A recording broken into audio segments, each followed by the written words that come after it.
Good morning once again. I decided to do my lesson outside today. It's like 20 some degrees here in New Jersey. Jesus would be proud. So I'm doing the lessons of A Course in Miracles. Today is January 24th, 2022, and we're doing lesson number 24. I do not perceive my own best interests. And boy, this is a good one. It's a hard one, but it's a good one. In no situation that arises do you realize the outcome that would make you happy. Therefore, you have no guide to appropriate action and no way of judging the result. What you do is determined by your perception of the situation, and that perception is wrong. It is inevitable, then, that you will not serve your own best interests. Yet they are your only goal in any situation which is correctly perceived. Otherwise, you will not recognize what they are. If you realized you do not perceive your own best interests, you would be taught what they are. But in the presence of your conviction that you do know what they are, you cannot learn. The idea for today is a step toward opening your mind so that learning can begin. The exercises for today require much more honesty than you are accustomed to using. A few subjects, honestly and carefully considered in each of the 5 practice periods which should be undertaken today, will be more helpful than a more cursory examination of a larger number. 2 minutes are suggested for each of the mind-searching periods which the exercises involve. The practice periods should begin with repeating today's idea, followed by searching your mind with eyes closed for unresolved situations about which you are currently concerned. The emphasis should be on uncovering the outcome you want. You will quickly realize that you have a number of goals in mind as part of the desired outcome, and also that these goals are on different levels and often conflict. In applying the idea for today, name each situation that occurs to you, and then enumerate carefully as many goals as possible that you would like to be met in its resolution. The form of each application should be roughly as follows. In the situation involving blank, I would like blank to happen and blank to happen, and so on. Try to cover as many different kinds of outcomes as may honestly occur to you, even if some of them do not appear to be directly related to the situation or even to be inherent in it at all. If these exercises are done properly, you will quickly recognize that you are making a large number of demands of the situation which have nothing to do with it.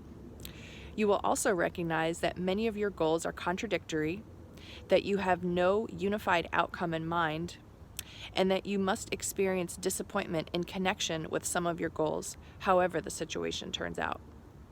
After covering the list of as many hoped-for goals as possible for each unresolved situation that crosses your mind, say to yourself, I do not perceive my own best interests in this situation, and go on to the next one. This is really helpful because when you close your eyes and kind of scan your mind for things that you are currently worried about or working on or focused on, it's amazing to see what actually comes up, and then the way that you try to express what you would like to have happen. So it's really interesting. This is a good one. Lesson 24, Course in Miracles. Okay, so now I'm going to read from A Year of Forgiveness. So this is a channeling book written by Tina Louise Spalding. And this was her taking the lessons of A Course in Miracles and then channeling Jesus with some commentary in the year of 2019. Lesson 24. I do not perceive my own best interests. You are blessed beings indeed. I am that one that you know as Jesus. This is how you get yourself into a lot of trouble. This conviction that you know what makes you happy. We draw your attention again to the many conditioning processes you have been through in your society. For example, your car manufacturers have spent inordinate amounts of money advertising very sexy cars in very sexy locations, being driven by very sexy people. If you feel bored, unattractive, or lonely, the multitude of car advertisements you have stockpiled in your memory they are not in your conscious memory, but they are there, will rise to the surface as a solution for your feelings. Marketing is very well done in your society and one of the greatest burdens that you, as a trained consumer, must face. We speak in A Course in Miracles about profound spiritual principles. There are practical demonstrations every day of ordinary things and situations that use and apply these principles. For example, you can look at your diets. You are constantly bombarded by commercials for food-like products. We will not even call it food. Pizza is an example. You see those ads with the big strings of cheese and the happy people drinking Coke and scarfing down pizza. When you get hungry, those images that have coursed through your consciousness rise to the top. A bowl of organic blueberries will not be what comes to mind because you make the cake of your day from the ingredients you have in your consciousness. That means as you sit on your couch watching programs programming you, you voluntarily use your free will to allow that commercial into your mind, which makes you complicit in contaminating the ingredients for the cake you make every day. We want you to know that this is where a lot of your inability to determine your own best interest comes from. The interventions you feel coming from Spirit these days, the many channelings and messaging programs about transforming your mind and turning toward love, are amplified because we have to call you back from the precipice of the intense mental and emotional manipulation you are subject to in your society. Know it is going to take some time for us to turn your mind around, eliminate, and get you to reprogram yourself. Once again, we ask for your patience in this process.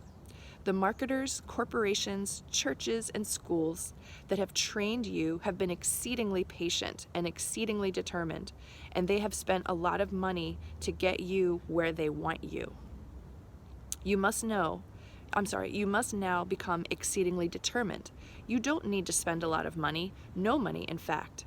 However, you must now become as determined as they are. We do not ask you to judge them. We do not ask you to hate them. We are saying they are very clever and they have used these very principles against you. Now it is time to turn from their food to our nutritious plan of healing your mind. Let us not look out there anymore. Let us turn those programs off. Let us return to the simple clarification process here. Get out in nature as much as you can. Read some good books. Do some creative projects. Connect with your family and friends in loving ways. Begin the reclamation process of taking back your free will. I am that one that you know as Jesus, and it is very important. It is a very important thing for you to do this year. The shenanigans, games, and chaos that you witness out in the world will upset you if you seek peace out there. You won't find it out there. It is the result of a lot of negative programming and fearful minds. Come back to me. Come back to peace. Come back to love a few times each day, even today, and demonstrate your determination to have a peaceful mind. We will speak to you again tomorrow. Well, there was just so much said there. I really don't have much to add. Have a nice day today, and if you haven't started the Lessons of A Course in Miracles, I highly recommend that you go and get the book. And these videos are really more about listening than like the production quality that I'm doing here. So you can buy the book and read along with me. You can start at 1 and catch up to me, whatever it is. Just please consider this spiritual material as a way to bring peace back into your life after, 2 years of being manipulated, controlled, strung along, promised, betrayed, all that good stuff.